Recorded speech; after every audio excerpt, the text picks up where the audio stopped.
December 29, 1610, Lactus Castle, Kingdom of Hungary.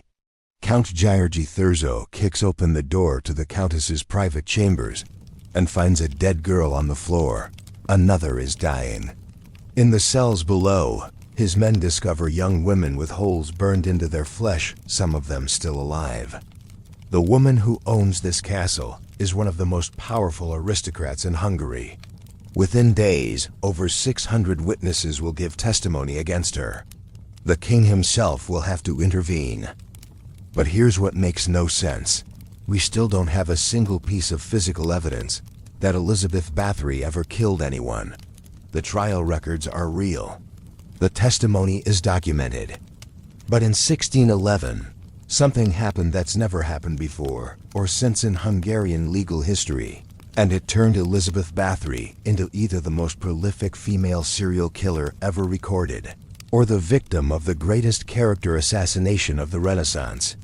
Today you'll discover why 650 people accused a countess of murder, why she was never actually convicted, and the political conspiracy that historians didn't uncover until the 1980s. The court documents still exist. Let's go. Elizabeth Báthory is born August 7, 1560, into one of the wealthiest families in the Kingdom of Hungary. Not wealthy for nobles wealthy compared to entire countries. The Báthorys own more land than some German principalities. Her uncle is King of Poland. Her cousin is a cardinal. At age 15, she marries Ferenc Nadasdy, a military commander known as the Black Knight of Hungary. The wedding gift is Lactus Castle. Her dowry is larger than the annual tax revenue of some Hungarian counties. Here's what matters. Ferenc is gone for years at a time fighting the Ottoman Empire. Elizabeth runs everything: the estates, the finances, the legal disputes. She's signing court documents, managing thousands of tenant farmers, writing directly to the Habsburg Emperor. The historical record is clear on this. She's not a decorative wife. She's an operator. Ferenc dies in 1604. Elizabeth is now 44, a widow, and one of the wealthiest landowners in Hungary. And then the bodies start appearing. Or do they? The first documented accusation comes in 1609, a full 5 years after her husband's death. A Lutheran minister named István Magyari writes to the authorities claiming that Elizabeth Báthory has killed over 80 young women. But here's the problem. Magyari doesn't provide names. No dates, no witnesses, just a number. The complaints reach Matthias II, the Holy Roman Emperor and King of Hungary.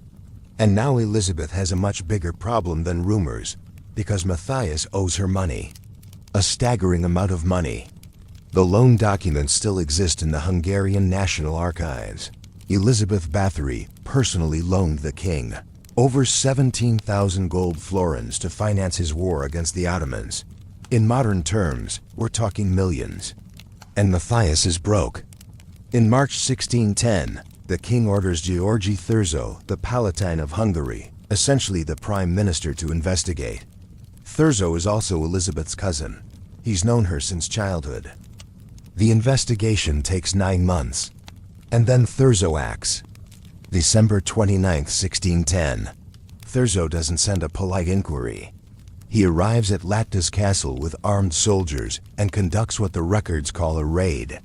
The testimony from that night is documented in the trial records preserved in the Hungarian State Archives. Thurzo's men report finding a dead girl in the main house, one dying and others imprisoned with injuries. They arrest 4 of Elizabeth's servants on the spot: Janos György, Ilona Joe, Dorottya Countess, and Katalin Benecki. The servants are interrogated. Medieval interrogation means torture. They confess. According to the trial transcripts, Ilona Joe testifies that Elizabeth beat girls with clubs. Dorottya Countess claims Elizabeth stuck pins under their fingernails. Janos György, Elizabeth's bodyguard, says he personally carried away dozens of bodies. The testimony is specific, visceral, and it keeps escalating. By January 1611, when the formal trial begins, the witness count has exploded. Over 300 people testify. Then 400, The final count, according to the court scribe's records, 650 witnesses. They describe beatings, burnings, freezing, starvation. The numbers vary, some say 50 victims, others say 100. One witness claims Elizabeth kept a written list of 650 names in her own handwriting, though this list has never been found. The testimonies are preserved in Latin in the Hungarian National Archives. Historians have translated them. They're horrific. They're detailed. But Elizabeth Báthory never testifies. She's never brought to court. She's never charged with a crime. Here's what the history textbooks got wrong for 400 years. For centuries, the story was simple. Elizabeth Báthory was a sadistic serial killer who bathed in the blood of virgins to stay young. She tortured hundreds. The evidence was overwhelming. Justice was served. But in 1985, Hungarian historian Laszlo Nagy did something no one had done before. He actually read all the trial documents, not summaries, not the lurid pamphlets published after her death, the actual court records.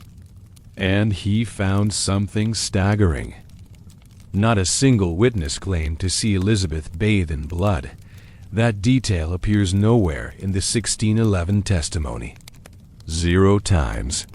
It first shows up in print in 1729, over 100 years after her death, in a Jesuit scholar's writing. It's not evidence. It's folklore that became fact through repetition. Even worse, the trial itself violates every legal norm of Hungarian noble law. Aristocrats cannot be tried without being present. They cannot be convicted without formal charges. They must be allowed to defend themselves. None of this happens. Instead, her 4 servants are convicted and executed in January 1611. 3 are beheaded, then burned. János Giváry has his fingers torn out with red-hot pincers before execution because the court declares him the ringleader. Elizabeth is never convicted. She's never sentenced. The king simply declares her under house arrest, and she's walled into a set of rooms in her own castle. No trial, no verdict.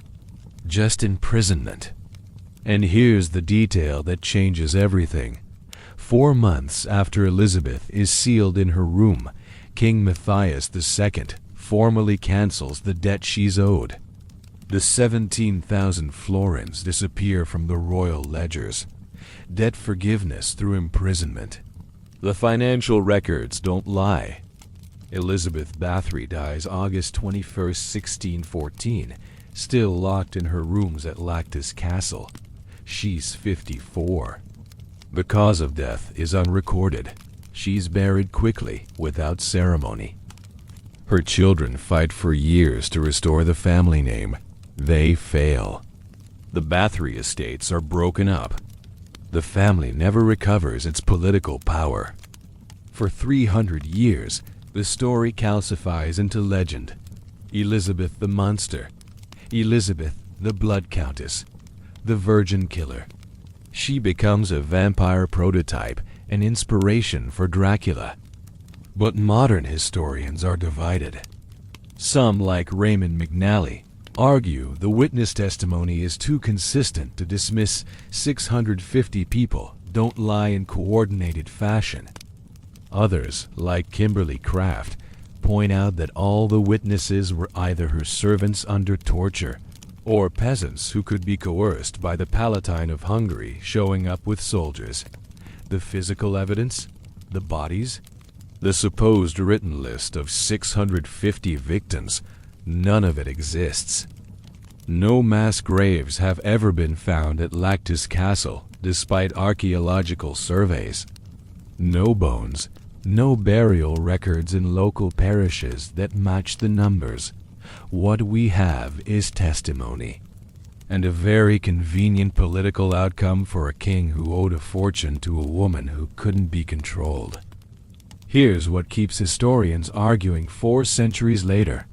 If it was a conspiracy, Why did her own cousin György Thurzo lead the raid? He had nothing to gain from destroying her. Unless you look at one more document. In a letter dated December 30th, 1610, one day after the raid, Thurzo writes to his wife. The letter is preserved in the Hungarian National Archives. He says he found horrible things at Lactus Castle. But then he writes something strange. He says he's trying to save the family honor and avoid a public trial that would shame the Báthory name. Save the family honor by exposing a mass murderer? Or save it by making sure she never gets to defend herself in open court? Elizabeth Báthory died locked in a room, never charged, never convicted, never allowed to speak. 650 witnesses testified against her. Not one piece of physical evidence has ever been found. The trial records are in the description. Read them yourself. Decide if you're looking at a serial killer or the most ruthlessly efficient political destruction in Renaissance history. This is Blood and Empire. We'll see you in the next one.